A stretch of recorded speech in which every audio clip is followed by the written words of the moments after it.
ระทำวัดเช้าครับทั้งหมดกราบพระพร้อมกันครับกราบกราบกราบกราบบารมีธรรมพ่อแม่ครูบาอาจารย์ครับหมดกล่าวคำบูชาพระรัตนตรัยพร้อมกันครับอิมินาสการินะพุทธังอภิปูชยามะอิมินาสการินะธัมมังอภิปูชยามะอิมินาสการินะสังฆังอภิปูชยามะอะระหังสัมมาสัมพุทโธภคะวาพุทธังภคะวันตังอภิวาเทมิสวากขาโตภคะวตาธัมโมธัมมังนามัสสามิสุปฏิปันโนภะคะวะโตสาวกสังโฆสังฆังนะมามิหันธรรมยังพุทธัสสะภะคะวะโตปุพพาคณมะการังกโรมะเซนะโมตัสสะภะคะวะโตอะระหะโตสัมมาสัมพุทธัสสะนะโมตัสสะภะคะวะโตอะระหะโตสัมมาสัมพุทธัสสะนะโมตัสสะภะคะวะโตอะระหะโตสัมมาสัมพุทธัสสะพุทธังสรณังคัจฉามิธัมมังสรณังคัจฉามิสังฆังสรณังคัจฉามิทุติยัมปิพุทธังสรณังคัจฉามิทุติยัมปิธัมมังสรณังคัจฉามิทุติยัมปิสังฆังสรณังคัจฉามิตติยัมปิพุทธังสรณังคัจฉามิตติยัมปิธัมมังสรณังคัจฉามิตติยัมปิสังฆังสรณังคัจฉามิธรรมที่พระพุทธเจ้าทรงแสดงไว้เพื่อประโยชน์ของสัตว์โลกเป็นธรรมที่เห็นได้ยากยิ่งสำหรับธรรมที่จะกล่าวต่อไปนี้เป็นธรรมที่สามารถกระทำความสงบอันประเสริฐและสามารถประทานซึ่งสมบัติทั้งปวงเป็นเครื่องสงบเหตุร้ายทั้งปวง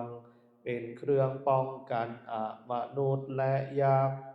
เป็นเครื่องระงับความตายก่อนกำหนดเวลาเป็นเครื่องขจัดความเศร้าโศกและโรคเป็นเครื่องย่ำยีกำลังของข้าศึกเป็นเครื่องจำเริญชัยชนะแด่พระราชา เป็นเครื่องนำสิ่งที่ไม่น่าปรารถนาทั้งปวงออกไปเป็นธรรมอันประเสริฐข้าพระเจ้า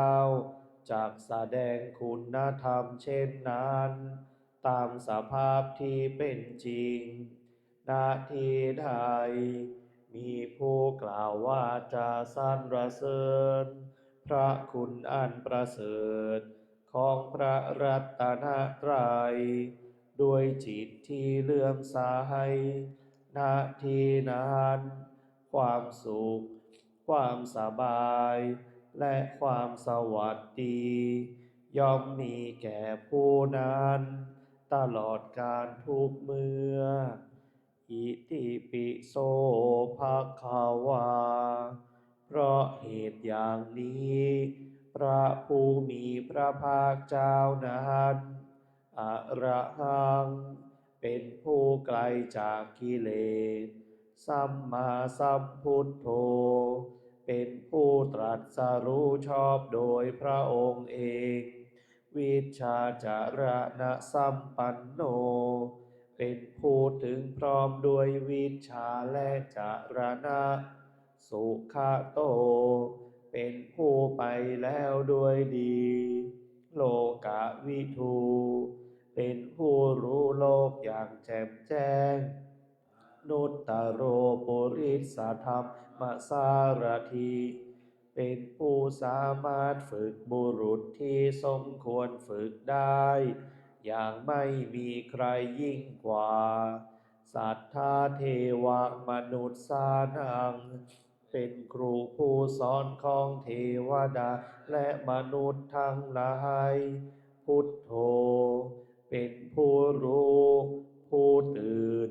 ผู้เบิกบานด้วยธรรมภควาติเป็นผู้มีความจำเริญจำแนกธรรมสั่งสอนสัตว์ดังนี้สวากขาโตภควตาธัมโมพระธรรมเป็นธรรมที่พระผู้มีพระภาคเจ้าตรัสไว้ดีแล้วสัทธิทิโกเป็นสิ่งที่ผู้ศึกษาและปฏิบัติพึงเห็นได้ด้วยตนเองอากาลิโกเป็นสิ่งที่ปฏิบัติได้และให้ผลได้ไม่จำกัดการเอหิปัสสิโกเป็นสิ่งที่ควรกล่าวกับผู้อื่นว่าท่านจงมาดูเถิดโอปานายิโกเป็นสิ่งที่ควรน้อมเข้ามาใส่ตัวปัจจตังเวทิตาโพวินยูหิติเป็นสิ่งที่ผู้รู้พึงรู้ได้เฉพาะตนดังนี้สุปฏิปันโนภะคะวะโตสาวกสังโฆทรงสาวกของพระผู้มีพระภาคเจ้าหมู่ใดปฏิบัติดีแล้วอุชุปฏิปันโนภะคะวะโตสาวกสังโฆทรงสาวกของพระผู้มีพระภาคเจ้าหมู่ใดปฏิบัติตรงแล้วยายะปฏิปันโนภะคะวะโตสาวกสังโฆสาวกของพระผู้มีพระภาคเจ้าหมู่ใดปฏิบัติเพื่อรู้ธรรมเป็นเครื่องออกจากทุกข์แล้วสามีจิปฏิปันโนภะคะวะโตสาวกสังโฆทรงสาวกของพระผู้มีพระภาคเจ้าหมู่ใดปฏิบัติสมควรแล้วยะทิทางได้แก่บุคคลเหล่านี้คือจัตตาริปุริสายุคานิอัฏฐปุริสา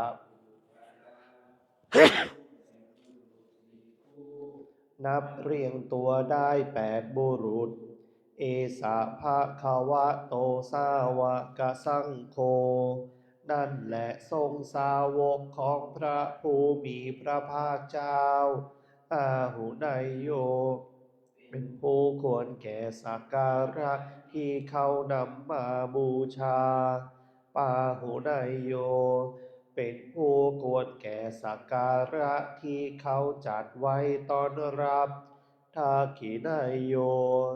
เป็นผู้ควรรับทักษิณาทานอัญชลีกรณีโยเป็นผู้ที่บุคคลทั่วไปควรทำอัญชลีอนุตตรังปุญญาเขตังโลกัสสาติเป็นเนื้อนาบุญของโลกไม่มีนาบุญอื่นยิ่งกว่าดังนี้ชายันโตโพธิยามุลเลสักกายานันทิวัตตาโนเอวังตวังวิจัยโยโหจายาสุจายาบังคาเลอาปาราชิตาปัลลังเกสีเสปัทธวิโปคาเรอาภิอาคาปัตโตปาโมทาติสุนักขัตตังสุมังคาลังสุปาพาตังสุหุติตังสุขาโนสุ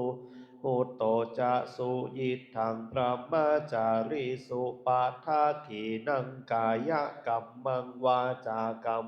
ปาทาขีนังปาทาขีนังมโนกัมมังปะนิทิเตปาทาขีนาปะ